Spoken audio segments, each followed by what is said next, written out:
आज म तपाईहरुलाई काइनेक्सको बेसिक कमान्डको बारेमा देखाउने छु र भन्ने छु। आज म जुन बेसिक कमान्ड सिकाउँछु त्यो तपाई यदि ठुलो भन्दा ठुलो ह्याकर पनि हुनुहुन्छ भने अथवा बन्नुहुन्छ भने त्यो बेसिक कमान्ड तपाईहरुले युज गर्नुपर्ने हुन्छ। तपाईले हेर्नु होला जसले लिनक्स युज गर्छ त्यो कुनै पनि डिस्ट्रिब्युसन हुन सक्छ, प्यारेट, उबुन्टु, नेटहन्टर अथवा कुनै पनि डिस्ट्रिब्युसन, त्यो सबैले यो बेसिक कमान्डको सेम युज प्रयोग गर्छ नै। अरु यो सबैको बेसिक कमान्ड सेम नै हुन्छ। यदि तपाई काली युज गर्न स्टार्ट गर्नुभएको छ भने आफूलाई फोर्स नगर्नु होला टर्मिनलमा जानको लागि, किनकि स्टार्टिङमा सबैले GUI नै युज गरिरहेको हुन्छ र GUI युज गरे भने तिनीहरुले बुझिरहेको हुन्छ म नूब छु, मलाई टर्मिनलमा सिफ्ट हुने छ, टर्मिनलको सबै कुरा बारेमा जान्नु छ। अरु यदि डाइरेक्ट तपाईले त बेसिक कमान्डहरु छोडेर बेसिक कुराहरु तपाईले GUI नै पहिला GUI नै सिक्नु हो भन्दा पहिला GUI नै सबै कुरा सिक्नुस्, त्यसपछि तपाईले टर्मिनलमा आउनु होला, सिफ्ट हुनु होला। पहिला नै यदि तपाई टर्मिनलमा आउनु हुन्छ भने तपाईले के कुरा सिक्न सक्नुहुन्न टर्मिनलको बारेमा र तपाई छोडेर जानुहुन्छ काइनेक्सलाई धेरै नै छ्याउ भइहाल्छ तपाईहरुको लागि। त्यही भएर तपाईले पहिला GUI सिक्नु होला, त्यसपछि सिफ्ट हुन पहिला फोल्डर बनाउन सिक्नु, कसरी फोल्डर बन्छ,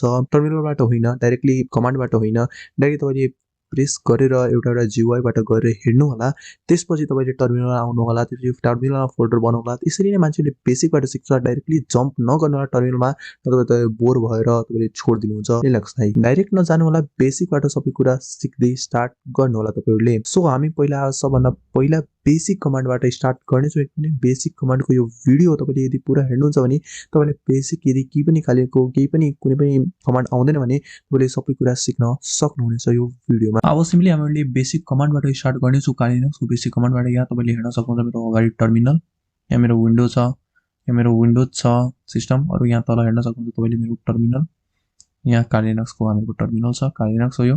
अरु यदि तपाईलाई इन्स्टल गर्न आउँदैन काइनेक्स विन्डोजमा कसरी इन्स्टल गर्ने, तपाईले ओरेकल बक्सबाट VMwareबाट कसरी इन्स्टल गर्ने भने त्यो भिडियो मैले डिस्क्रिप्सनमा हाल्दिएको छु, त्यहाँबाट तपाईले हेर्न सक्नुहुनेछ। सिम्पली हामीले आफ्नो भिडियोतिर आउँ। तिमीले टर्मिनल अन गर्नु होला। यदि तपाईले हेरिरहेको छैन भने म यसलाई पनि ठुलो बनाइदिरहेको छु तपाईहरुको लागि। सिम्पली तपाईले यसको गर्नको लागि CTRL शिफ्ट र प्लस क्लिक गर्नुहुन्छ भने यो ठुलो भइहाल्छ। यतिसम्म तपाईले हेरिरहेको होला तपाईहरुलाई भिडियोमा क्लियरली ग्रुपबाट। र हामीले फर्स्टमा कमान्ड हाल्न छु PWD भनेर। PWD को हेर्न सक्नुहुन्छ, PWD ले पाथ हेराइदिन्छ तपाईलाई, सिम्पली डाइरेक्टली हेराइदिन्छ तपाईले। सिम्पली यसको फुल फर्म हो प्रिन्ट वर्किङ डाइरेक्टरी। तपाईले कुन डाइरेक्टरीमा वर्क गरिराख्नु भएको छ त्यो डाइरेक्टरी हेराइदियो। म होममा छु र गिग मैले नाम हालेको छु आफ्नो कम्प्युटरको, आफ्नो जुन म हेरिरहेको छु विन्डोज सरी काइनेक्सको, मैले त्यसको नाम हालेको छु गिग, त्यही भएर नाम आयो हामीको गिग भनेर। अब हामीले अर्को कमान्डतिर जाउँ। अर्को कमान्ड भनेको CD हो। CD भनेको के हुन्छ? CD भनेको चेन्ज डाइरेक्टरी हुन्छ यसको फुल फर्म। र CD मैले प्रेस गरे भने म चेन्ज भइहाल्छु डाइरेक्टली। CD अरु डट डट यहाँ प्रेस गरेर इन्टर गरे भने म होम डाइरेक्टरीमा अहिले आइहाल्छु। अहिले यहाँ PWD मैले प्रेस गरे भने हेर्न सक्नुहुन्छ म होममा छु। पहिला म गिगमा थिए, अहिले म होममा आइसकेको छु। तपाईले डिफरेन्स हेरिराख्नु भइरा छ होला, बुझ्नु भइरा छ होला। यसरी नै तपाईले गर्न सक्नुहुन्छ CD बाट। अब यदि CD मलाई डेस्कटपमा जानु छ भने त्यहाँ पनि तपाईले जान सक्नुहुन्छ। सिम्पली जति पनि जहाँ जानु छ तपाईले जान सक्नुहुन्छ। तपाईले सिम्पली जहाँ पनि जान सक्नुहुनेछ। अब यहाँ CD मैले प्रेस गरे, CD अब डेस्कटप प्रेस गर्छु, DESKTOP डेस्कटप प्रेस गरे भने डेस्कटपमा गइहाल्छु। अहिले डेस्कटपमा होम फाइल डेस्कटपमा छैन, त्यही भएर गएन यो। अब हामीले अर्को कमान्ड हेर्छौँ LS भन्ने। LS हामीले गर्छौँ भने म अहिले गिगमा छु, म एउटा गिगमा छु, LS त्यहीबाट हुन्छ। अब यदि यहाँबाट मलाई बाहिर आउनु भयो, म किनकि होममा थिए, यहाँबाट बाहिर आउनु भने चाहिँ CD डट डट दिएर गर्छौँ र इन्टर हालेर हामी ब्याकमा आइसकेको छौँ। त्यसपछि LS हामीले गर्छौँ लिस्ट डाइरेक्टरी। अब हेर्न सक्नुहुन्छ जति पनि मेरो बाहिरको डाइरेक्टरी फोल्डरहरु छ सबै कुरा यसले सो गरिदिएको छ हामीलाई। अरु कमान्ड छ LS, त्यसपछि यहाँ हाइफन हाल्नु होला, यसलाई हाइफन भनिन्छ अथवा तपाईले माइनस पनि भन्न सक्नुहुन्छ। LA गर्नुहुन्छ भने हेर्न सक्नुहुन्छ यसले लिस्ट डाइरेक्टरी गर्छ। LS भनेको लिस्ट डाइरेक्टरी र -LA भनेको जति पनि हाइडन डाइरेक्टरीहरु हुन्छ, जति पनि हाइडन कुराहरु हुन्छ तपाईले डाइरेक्टरीमा त्यो सबैले तपाईले हेराइदिन्छ। अरु जति हाइडन कुरा छ यो जस्तो डट डट क्याची छ यो फाइल, यो हाइड भएको छ मेरो फाइलमा, हेराउँदैन। हेर्न सक्नुहुन्छ माथि मैले गरेको थिए, यहाँ हेराएको छैन क्याची, यहाँ हेराएको छैन किनकि यो हाइड थियो। अरु यदि तपाईले कमान्ड प्रेस गर्नुहुन्छ भने -LA प्रेस गर्नुहुन्छ भने तपाईलाई हेराइदिन्छ यहाँको कमान्ड। अब हामीले अर्को कमान्डतिर आउँ। हामीलाई सिम्पली हामी गर्छौँ, अहिले हामी रुट छौँ डेस्कटपमा। हामीले सिम्पली अब डेस्कटपमा आउँ, CD र डेस्कटप तपाईले गर्नुहुन्छ भने डेस्कटपमा आइहाल्नुहुन्छ। अरु तपाईले क्यापिटल हाल्नु होला, किनकि D क्यापिटल हुन्छ यो। तपाईले हेर्नु होला ट्याब प्रेस गर्नुहुन्छ भने आइहाल्छ तपाईलाई।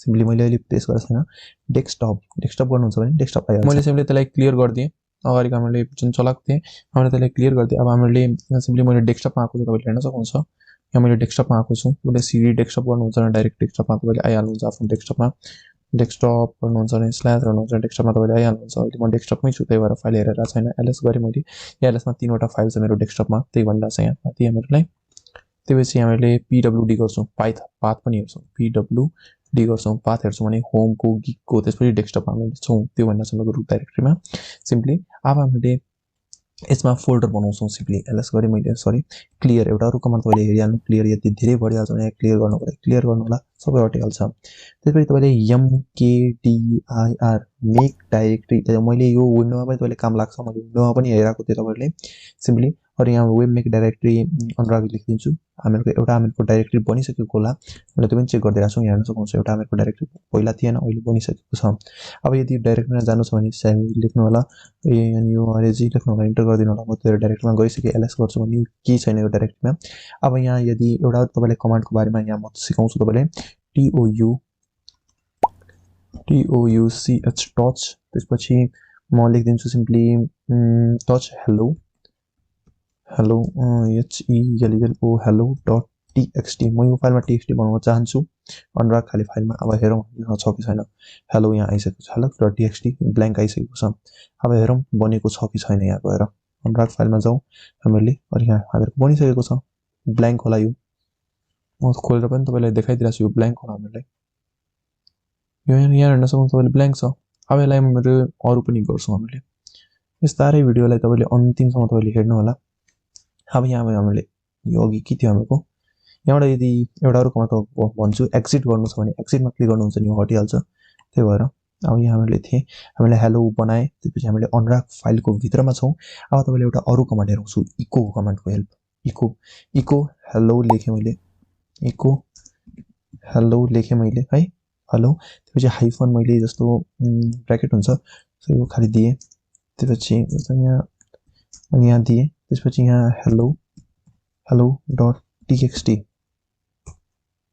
भयो अब मैले के भने इको गएर लेख इको भनेको जस्तो छ त्यस्तै लेखौँ जस्तो इको मैले यहाँ पनि इको हेलो गर्छु भने त्यही प्रिन्ट हुन्छ इको भनेको के सिम्पली प्रिन्ट बुझ्नु यति कुरा तपाईँहरूले इको भनिरहेको छु म हेलो गएर यो फाइलमा लेख्दै भनेर अनुराग फाइलमा छौँ टेक्स्ट डट टीएक्सटीमा गएर लेख्दै भनेको छ यो कमान्डले अब यहाँ हामीले हेर्छौँ लेखेको छ कि छैन यसमा भनेको त्यो हामीले लेख्नको लागि यहाँ हेलो हामीलाई लेखिदिएको छ यसलाई चेन्ज गरेर तपाईँले के पनि लेख्न सक्नुहुन्छ तपाईँले एउटा एउटा गरी कमान्डहरू हेर्नु होला तपाईँले डाइरेक्टली सब कमान्डहरू सबै कुरा नहेर्नु होला बिस्तारै बिस्तारै तपाईँले भिडियो जस्तै म पढाइरहेको छु त्यसरी नै त्यसपछि आरएम लेख्नु होला RMHELLO dot TXT RM dot hello dot TXT गर्नुहुन्छ भने फाइललाई आरएम भनेको डिलिट हुन्छ डिलिट गरिदियो फाइललाई एलएस हेर्छु फाइल छैन फेरि हामीले चेक गरिहालौँ हामीले सबै कुरा चेक गर्ने हो पहिला तपाईँहरूले हेर्न सक्नुहुन्छ फाइल छैन यहाँ मलाई फाइल छैन अनुरागको भित्रमा फाइल थियो मैले बनाएको तर छैन किनकि आरएम गरेँ भनेको डिलिट मैले गरिदिएको छु फाइल त्यही भएर भनेको छ अब सिम्पली हामीले हेऱ्यौँ त्यो पनि डिलिट गरेर हेऱ्यौँ अब यसको एउटा ब्याक आउनको लागि तपाईँले सिकाएको थियो सिडी डट हाल्नुहुन्छ भने तपाईँ ब्याक आइहाल्नुहुन्छ अब डेस्कटपमा तपाईँ आइहाल्नु भएको छ एलएस गर्नुहुन्छ भने अनुराग आइसकेको छ अब हामीले एकचोटि अनुरागको फाइललाई डिलिट गरेर हेरौँ त्यसपछि आरएम हामीले प्रेस गर्छौँ र हामीले अनुराग लेख्छौँ अनुराग मैले भनेको थिएँ क्यापिटल छ भने क्यापिटलमै लेख्नु होला सबै कुरा अनुराग गरेँ इन्टर गरेँ क्यान नट डिलिट भनिरहेछ यसले डिलिट गर्न सक्दैन यो डाइरेक्टली एम्टी डाइरेक्टली डिलिट गर्न सक्दैन अब यसको लागि तपाईँले एउटा कमान्ड युज गर्नु होला तपाईँले RMDIR हामीले भनिरहेको छौँ डिलिट गर्नको लागि जस्तो हामीले यहाँ माथि हामीले दिएको थियौँ मेक गर्नको लागि MKDIR अब हामीले भनिरहेको छौँ आरएम भनेको डिलिट गर्नको लागि DIR यो डाइरेक्टली डिलिट गर्नको लागि कुन डाइरेक्टरी अनुरागको डाइरेक्टरी डिलिट गर्नको लागि इन्टर अब डिलिट भइसक्यो हामीलाई फेरि चेक गरेर हामीले हेर्छौँ सबै कुरा हामीले चेक गरेर हेर्नेछौँ यहाँ छैन डाइरेक्टली हाम्रो एउटा पनि यहाँ छैन हाम्रो डाइरेक्टली यसरी तपाईँले डिलिट गर्न सक्नुहुन्छ अरू एलएसबाट तपाईँले त लिस्ट डाइरेक्टरी गर्छ नि लिस्ट हेराउँछ नि कुन डाइरेक्टरीमा छौँ के छ त्यसको फाइल तपाईँले हेराउँछ नि यहाँ अब यदि एलएस अरू यहाँ तपाईँले माइनस भन्न सक्नुहुन्छ हाइफन भन्न सक्नुहुन्छ अरू हेल्प लेख्नुहुन्छ भने यसको सबै डिटेल आइहाल्छ यहाँबाट सबै कुरा तपाईँले हेर्न सक्नुहुन्छ यहाँबाट माथिबाट तपाईँले एउटा एउटा गरी चेक गर्न सक्नुहुन्छ ए गर्नुहुन्छ भने अल आउँछ इग्नोर अल फाइलेज आउँछ तपाईँले एउटा एउटा गरी चेक गर्नु होला तपाईँले सबै कुरा एलएसको बारेमा यदि तपाईँले टर्मिनल युज गर्न थाल्नुहुन्छ भने तपाईँले सबै कमान्ड बिस्तारै सिकिहाल्नुहुन्छ अब अर्को कमान्ड क्लियर मैले पहिले नै भनिदिएको थिएँ तपाईहरुलाई। अब अर्को कमान्ड हामीले हेर्छौं हिस्ट्री भनेर HISTORY हामीले हिस्ट्री सरी स्पेलिङ रङ छ, अलिकति स्पेलिङ रङ भयो भने काम गर्दैन। त्यही भएर हिस्ट्री गर्छौं भने हामीले कुन कमान्ड युज गरे त्यो सबै कमान्डको डिटेल आइसकेको छ। अहिले सम्म मैले कुन कमान्ड युज गरे आईपी कन्फिग पहिला मैले युज गरेको थियो जति कमान्ड छ अहिले हामीले कुन कमान्ड युज गरे सबै आइसकेको छ। माथि ls गरे cd गरे सबै कमान्ड हिस्ट्रीमा आइसकेको छ। अब सिम्पली हामीले यसलाई क्लियर गर्छौं। अब अर्को कमान्ड हामीले हेर्छौं हु एम आई। हु तपाईले गर्नु होला MI गर्नु होला र इन्टर हाल्नु होला। हु एम आई गरे भने यसमा गिक आइहाल्छ। हेर्न सक्नुहुन्छ मेरो नाम कम्प्युटरको नाम गिक हो, त्यो गिक आइहाल्यो। अब यदि अर्को तपाईलाई कमान्ड भन्छु सुपर युजरमा जानको लागि sudo.su sudo भनेको हामीले जाउँ सुपर युजरमा जाउँ भनेको रुट डाइरेक्टरीमा जाउँ। कुनै पनि परमिसन हामीलाई केही पनि चाहियो भने ठुलो काम गरिरहेको छ भने super.su मा जानुपर्छ। हामीले यसबाट हुँदैन, गिकबाट हुँदैन, यसको रुट टर्मिनलमा हामीलाई जानुपर्छ। यो प्यारेन्ट डाइरेक्टरी हो। तपाईले बिस्तार बिस्तार सम्झिनु हुन्छ कुराहरु, तर अहिले सुन्दै गर्नुस् तपाईहरुले। सिम्पली अब इन्टर गरे भने यसमा हामीले पासवर्ड माग्छ। हामीले पासवर्ड जुन हालेको थिए इन्टर गरे भने हामी रुट डाइरेक्टरीमा पुगिसकेको छौं। अब हामीले एकचोटी यदि हु एम आई गरे भने के आउँछ हेरौं। हु एम आई गरे भने रुट आयो। यहाँ रुट आयो यसको मतलब के हामीले रुट डाइरेक्टरीमा पुगिसकेको छौं, त्यो भएर रुट आएको छ। यसरी नै अघि नै हामीले गिकमा थियौं, अहिले हामीले डाइरेक्टली रुट डाइरेक्टरीमा छौं, त्यो भनिरहेको छ हामीहरूले। अब यहाँबाट यदि निस्किन चाहनुहुन्छ भने एक्जिट हाल्नुहुन्छ भने एक्जिट गरेर हामीले गिकमा आइसकेको छ, आफ्नो डाइरेक्टरीको डेस्कटपमा आइसकेको छौं, त्यो भनिरहेको छ हामीलाई सिम्पली। अब हामीले यहाँ हेर्न सक्नुहुन्छ डेट यदि गरे भने डेट पनि आउँछ यहाँको।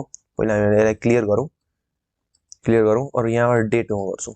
डेट गर्नुहुन्छ भने डेटको यहाँ आजको डेट सबै आइसकेको छ, सबै कुरा तपाई आइसकेको छ, डेट सबै कुरा आइसकेको छ। यहाँ टाइप पनि आइसकेको छ। अब यदि CAL गर्नुहुन्छ भने के आउँछ। CAL गर्नुहुन्छ भने वाइ गर्नु होला। यो प्याकेजलाई इन्स्टल गरिरहेछ, यसलाई सिम्पली प्याकेजलाई इन्स्टल गरिरहेछ। यहाँ प्रोसेसिङ भइरहेछ, मैले पहिला पनि इन्स्टल गरेको थिएन। CAL गर्नुहुन्छ भने सिम्पली क्यालेन्डर आउँछ। यहाँ तपाईले CAL गरे भने क्यालेन्डर आइहाल्यो। यहाँ हेर्न सक्नुहुन्छ अहिले भर्खर इन्स्टल भयो, म इन्स्टल पनि गरेको थिएँ पहिला। यहाँ क्यालेन्डर आइसकेको छ हामीलाई। आजको कुन डेट हो कुन छैन डिसेम्बरमा हो, त्यही भएर आइसकेको छ हाम्रो क्यालेन्डर। अब हामीले अर्को कमान्ड हेर्छौं sudo। फेरि यहाँ पनि इन्ट्रेस्टिङ कुरा हो sudo if.config। हामीले कन्फिग त डाइरेक्ट पनि लेख्न सक्थ्यौ, तर कन्फिग लेखेर आउँदैन। तपाईले हेर्नुहुन्छ if config बाट के हुन्छ, तपाईको आईपी एड्रेस तपाईले हेरिदिन्छ, आईपी एड्रेस शो गर्दिन्छ। हेर्न सक्नुहुन्छ अहिले if config गरे हामीले शो गर्थ्यो किनकि हामीले रुट डाइरेक्टरीमा थियौं। अब यदि sudo अब केको भन्छ रुट डाइरेक्टरीमा जानको लागि su गर्नको लागि, त्यो भन्दा डाइरेक्टली तपाईले sudo.if config गर्नुहुन्छ भने डाइरेक्टली पनि आइहाल्छ। कन्फिग गर्नुहुन्छ भने त्यो पनि आइहाल्छ। हेर्न सक्नुहुन्छ आईपी एड्रेस हामीले गइसकेको छ। सिम्पली हामी सुडोमा पनि गएनौं, रुट डाइरेक्टरीमा गएनौं, तर यहाँबाट पनि आइहालेछ सबै कुरा हामीलाई, त्यो हामीलाई छ। अब हामीले इको को पनि कमान्ड हेर्यौं, अघि पनि हेरेको थियौं सायद। इको डट यदि अनुराग लेख्छौं भने इको भनेको डाइरेक्टली प्रिन्ट हो क्या, इको भनेको प्रिन्ट हो। हामीले हेरिसकेको छौं यो पनि कमान्ड। यो भिडियोमा हामीले सिम्पली बेसिक कमान्डको बारेमा जान्छौं, बेसिक कमान्ड जुन हामी युज गर्ने छौं त्यो कमान्डको। अब इन्स्टल कमान्ड पनि अलिकति हेरिहालौं। यो जस्तो केही कुनै इन्स्टल गर्नुपर्ने छ, जस्तै apt install.nano म इन्स्टल गर्छु, इन्टर गरे भने nano कमान्ड इन्स्टल भइहाल्छ। यहाँ परमिसन डिनाइड भनिरहेछ किनकि हामीले रुट डाइरेक्टरीमा छैनौं। sudo.su गरे भने रुट डाइरेक्टरीमा पुग्छौं। रुट डाइरेक्टरीमा पुगेर apt install तपाईले के पनि डाउट छ भने तल कमेन्ट गर्नु होला। nano क्लिक गर्छौं भने यहाँ त्यसपछि इन्स्टल हुन थाल्यो। हेर्न सक्नुहुन्छ इन्स्टल हुन थाल्यो nano हामीको, किनकि हामीलाई केही पनि इन्स्टल गर्नु छ भने तपाईले रुट डाइरेक्टरीमा गएर इन्स्टल गर्नुपर्छ, प्यारेन्ट डाइरेक्टरीमा इन्स्टल हुँदैन। त्यही भएर त्यसपछि हामीले यति कमान्ड हेरे, त्यसपछि रिबुट पनि हेरिहालौं। बेसिक कमान्ड रिबुटमा इन्टर गरे भने कम्प्युटर रिबुट भइहाल्छ, त्यही भएर गर्दिन। अरु एक्जिट गरे भने यहाँबाट एक्जिट हुन्छ, र अर्को फेरि एक्जिट गरे भने हटिहाल्यो हामीलाई। त्यसपछि हामीले अर्को पनि तपाईले कुरा सोच्नु, यदि यो पाइथनको यो फाइलको हामीले टर्मिनलमा जानु छ भने राइट क्लिक गर्नु होला, अनि यहाँ लेखेको हुन्छ तपाईले ओपन हियर टर्मिनल भनेर इन्टर गरे भने हामीले के डेस्कटपको हेर्न सक्नुहुन्छ तपाईले। मैले यसलाई अलिकति ठुलो बनाइदिरहेको छु तपाईहरुको लागि। यसलाई हामीले डेस्कटपको पाइथनको 3.1 को भित्रको फाइलमा छौं। ls गर्छौं भने हामीले सबै फाइल आइहाल्यो छ, सबै फाइल आयो। हेर्न सक्नुहुन्छ जति पनि फाइल छ सबै आयो। देन हामीले कुन फोल्डरमा छौं, यो फोल्डरमा छौं। हामीले कुनै फोल्डरमा जानु छ भने डाइरेक्टली राइट क्लिक गरेर त्यहाँबाट तपाईले जान सक्नुहुन्छ। सिम्पली आजको भिडियोको लागि सिम्पली यति मात्रै। म तपाईहरुले सिम्पली प्र्याक्टिस गर्नु होला, जति पनि कमान्ड मैले देखाएको छु भनेको छु सबै कुरा प्र्याक्टिस गर्नु होला। बेसिक कमान्ड थियो, नेक्स्ट भिडियो आउने छ एडभान्स। अनि अरु पनि धेरै ह्याकिङ भिडियोहरु छ, यो च्यानलमा गएर चेक आउट गर्नु होला। धेरै जस्तो ह्याकिङ भिडियोहरु तपाईलाई यदि ह्याकिङ मन पर्छ, ह्याकिङ सिक्नु छ, ह्याकर बन्नु छ भने यो च्यानल तपाईले सब्स्क्राइब गर्न नबिर्सिदिनु होला। धेरै जस्तो भिडियोहरु छ ह्याकिङमा, गएर त्यो भिडियोहरु चेक आउट अवश्य नै गर्नु होला। यसपछिको मेरो भिडियो आउनेछ एडभान्सको। यदि तपाईँले कमेन्ट गर्नुहुन्छ भने छिटो भिडियो आइहाल्छ। एडभान्स टर्मिनलको म सबै कुरा हेराउने छु। टर्मिनलमा कसरी क्रिएट गर्ने, टर्मिनललाई कसरी कस्टमाइज गर्ने, मोडिफाई गर्ने सबै कुरा हेराउने छु। यदि भिडियो मन पर्यो भने भिडियोलाई लाइक गर्न नबिर्सिदिनु होला र अहिलेसम्म तपाईँले मेरो च्यानल सब्स्क्राइब गर्नुभएको छैन भने गरिदिनु। Thank you for watching. Stay watching and be safe.